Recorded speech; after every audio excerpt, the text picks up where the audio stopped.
Sekarang masuk ke mitos nih dok, yang bukan sudah banyak bener, yang hampir saya juga kaget baru dengar tadi dari dokter.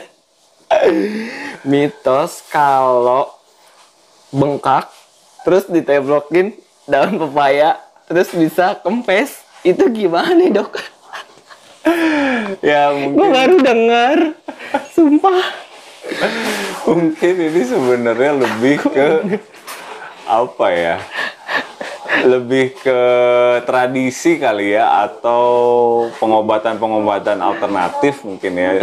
Tapi mungkin selain itu mitosnya juga karena daun pepaya juga menurut saya nih ya, ini juga apa prediksi saya, asumsi saya. Karena kita kan biasa pakai daun pepaya untuk melunakkan daging kan. Oh iya, kalau misalkan pas kurban ya. Kayaknya dari situ deh. Jadi kalau kita mau bikin sate misalnya, nah daun pepaya biasanya suka dagingnya itu ditaruh di daun pepaya dulu kan, supaya katanya lebih empuk segala macam gitu kan. Gue juga nggak tahu apakah bener dalam sate pun gue masih nggak yakin tuh bener nggak sih bisa jadi lebih empuk gitu ya. Tapi yang pasti sih saya pernah mendapatkan waktu saya masih mendalami sekolah bedah mulut. Gimana dok? Di beberapa daerah, ada yang pasien itu datang dengan kondisi sudah bengkak dari rahang bawah sampai menyebar ke daerah leher. Lebih gede dari gondongan. Iya, dan datang ke dalam kondisi semuanya tertutup daun. Saya bingung awalnya, ini perban atau apa gitu. Saya tanyalah ke pasiennya, ini pakai daun apa ini? Ini kenapa ditutup begini? Kata saya gitu, kenapa nggak pakai perban? Perban lebih jelas ya, pakai betadin kayak perban gitu. Aduh daun. Ini pakai daun gitu. Terus dibilang dia, iya dok, saya ini pakai daun pepaya karena dibilangnya ini daun pepaya itu yang direbus bisa mengempeskan bengkak. Saya sampai mau ketawa apa gimana? Antara mau ketawa dan sedih gitu ya. Karena kondisi pasien itu udah gawat banget. Serius dok? Iya, jadi semua daging di daerah leher itu sudah terbuka. Oleh karena infeksi yang disebabkan dari gigi, coba bayangin. Makanya buat kalian juga yang punya gigi-gigi berlubang atau sisa akar gigi, jangan dibiarin diam, karena kalian nggak pernah tahu kapan itu akan menyebabkan infeksi yang hebat terhadap kesehatan kalian sendiri gitu kan. Nah itu salah satu mitos yang berkembang, dan ternyata setelah saya konfirmasi pun pada beberapa kolega saya yang di daerah masih ada itu hal-hal kayak gitu terjadi. Jadi sampai ada sekarang?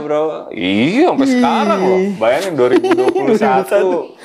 Tapi karena memang saya juga berpikir di daerah yang agak terpencil mungkin edukasinya kurang, atau mereka pun mungkin terbatas terhadap koneksi untuk mencari informasi kayak gitu. Internet juga lah ya. masih internet atau apapun mereka masih terbatas. Jadi mereka masih terus melakukan hal-hal seperti itu gitu, sehingga ya itu mengagetkan juga, dan apa ya, bahkan bisa menyebabkan kematian kalau misalnya nggak dirawat dengan baik kan. Jadi ya itu salah satu mitos yang saya juga kaget dan cukup unik sih ya gitu. Sampai bisa mereka percaya seperti itu gitu ya. Jadi gue bukannya mau mendowngrade pengobatan herbal lah ya, cuman kita itu jangan terlalu jangan terlalu memberikan kepercayaan seluruhnya terhadap pengobatan-pengobatan alternatif seperti itu. Jangan terlalu penuh percaya. Oke lah, dia bisa, menurut saya pengobatan herbal atau pengobatan alternatif itu lebih baik untuk menjadi pengobatan suportif. Jadi pengobatan yang intinya itu tetaplah kalian ke dokter. Tapi kalau kalian mau menyambangi pengobatan dokter dengan pengobatan alternatif silahkan. Mungkin itu bisa membantu juga. Tapi saran saya tetap ke dokter juga gitu. Yang intinya dari tetap ke dokter. Iya, horor juga sih Dok. Udah kebuka, ditutup pakai dahan pepaya. Coba ini kayak daging hewan yang mau dimasak gitu kan. Makanya. Ini daging orang sehat. Cukup bayangkan teman-teman kalau misalkan itu kayak gimana kalau teman-teman ngeliat langsung kayak gitu ya, pantas nggak terlalu shock ya. Makanya. Mudah-mudahan edukasi mitos ini teman-teman bisa sebar ke teman-teman yang lain, terus sebar lagi, jadi semua teredukasi dan mudah-mudahan nggak ada lagi yang nemplok itu pakai daun pepaya ya Dok ya. Ya, amin.